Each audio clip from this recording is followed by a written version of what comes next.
अल्हम्दुलिल्लाहि रब्बिल आलमीन व मालिके यौमुल जज़ा वस्सजा वस्सलातु वस्सलाम अम्मा बाद। बिस्मिल्लाहिर रहमानिर रहीम। भाई आप लोग इधर उधर मटर गश्ती ना करें, इत्मीनान होकर पुरअमन व पुरसुकून के साथ चेयर लगी है वहां बैठ जाएं। और मैं कोई आलिम नहीं हूँ, ना ही मैं कोई वक्ता हूँ। मैं आप लोगों के सामने दो चार बातें कहकर मैं अपनी बातों को इख्तिताम कर दूंगा।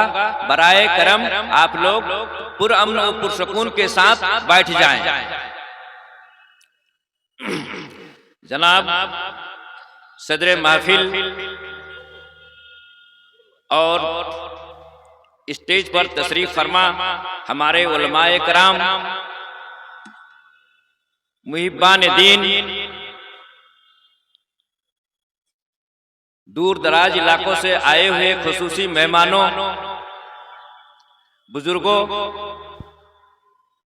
दोस्तों और छोटे छोटे भाइयों और बहनें,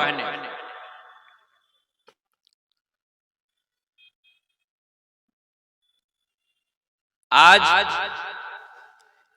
जिला प्रशासन की ओर से, जामियात उलमाए हिंद किशनगंज की ओर से मैं आप सबों का तहे दिल से शुक्रिया अदा करता हूं।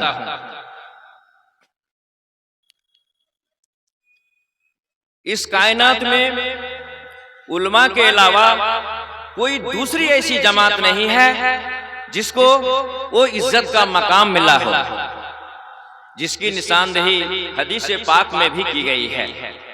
इरशाद हुआ, उलमा वो हैं जो अंबिया के वारिस हैं, तमाम अंबिया की वरासत का ताज उन्हीं के सरों पर सजाया गया है। अंबिया अपनी वरासत में दिरहम व दिनार, सोना चांदी, दुकानों मकान जायदाद और बैंक बैलेंस छोड़कर नहीं गए हैं। अगर वो कुछ छोड़ कर गए हैं तो वो इल्म छोड़ कर गए हैं। और इल्म वरासत में उनको मिलती है जो मदरसा की चटाइयों में बैठकर काल अल्लाह और काल रसूल की सदा को बुलंद करते हैं। ये वरासत किसी अमीरों को नहीं मिली, ये वरासत किसी मालदारों को नहीं मिली, ये वरासत किसी बादशाहों को नहीं मिली, ये वरासत किसी और को नहीं मिली, बल्कि उलमाए कराम को मिला। मेरे मोहतरम बुजुर्गों और दीनी भाइयों, आप अपनी कद्र और कीमत, अपनी अजमत और अहमियत को पहचाने कि हम क्या हैं। आपकी जिम्मेदारी भी समाज की बहुत बड़ी जिम्मेदारी है। समाज में उठने वाले फितनों के मुकाबले के लिए अपने आप को हमेशा तैयार रहना होगा। मशक्कत व मुजाहिदा और परेशानियों को झेलकर आपको दीन की खिदमत करनी होगी। और दीन की खिदमत का रास्ता कोई फूलों का बिस्तर नहीं है, बल्कि कांटों की सेज है। अगर आप इस रास्ते पर चलेंगे तो आपको तरह तरह से लोग ताने बाने देंगे, यहाँ तक कि गालियां भी सुननी पड़ सकती है।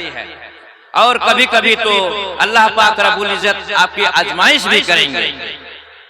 मेरे मोहतरम बुजुर्गों और दीनी भाइयों, आप में हालात के मुकाबले की हिम्मत हो कि हम अल्लाह के दीन के सिपाही हैं, हम आसाइशों के तलबगार नहीं हैं, हम मशक्कतों के खरीदार हैं।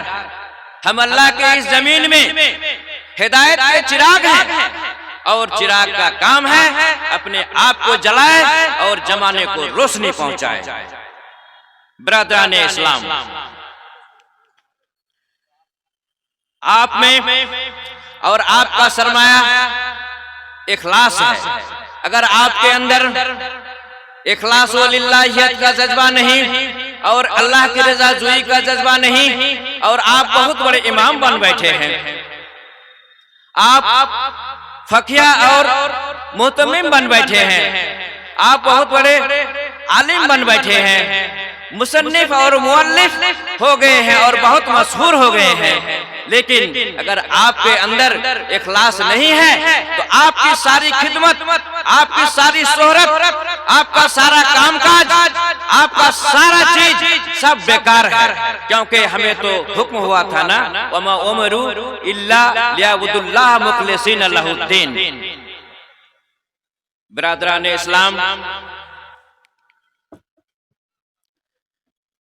बड़ी ही रंज व हसरत के साथ कहना पड़ रहा है कि आज के मोमिनों के पास वक्त नहीं है।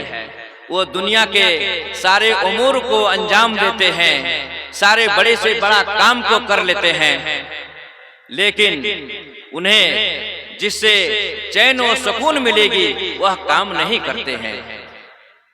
चूंकि अगर वो काम नहीं करेंगे तो आपको चैन और सुकून कभी नहीं मिल सकता है। आप ज्यादातर वक्त व्हाट्सएप चलाने में, फेसबुक खोलकर देखने में ज्यादा से ज्यादा वक्त आप जाया करते हैं, लेकिन जिससे आपको चैन और सुकून मिलेगी, जब जिससे आपको इस जहान से उस जहान में फलाह मिलेगी, उसके लिए आप जरा सा भी नहीं सोचते हैं। आपको चाहिए वो हमारा मुकद्दस किताब कुरान मजीद को आप पढ़ें और उसका हमेशा 5-10 मिनट जरूर से जरूर तिलावत करें। मैं आप सबों से गुजारिश करना चाहूंगा कि आप अपना कीमती वक्त में से ही थोड़ी सी वक्त निकालकर इसको पढ़ें, ताकि इससे आपको फलाह मिलेगी, चैन और सुकून मिलेगी। इन्हीं चंद लफ्जों के साथ मैं अपनी बातों को इख्तिताम करता हूँ। अस्सलामु अलैकुम व रहमतुल्लाह।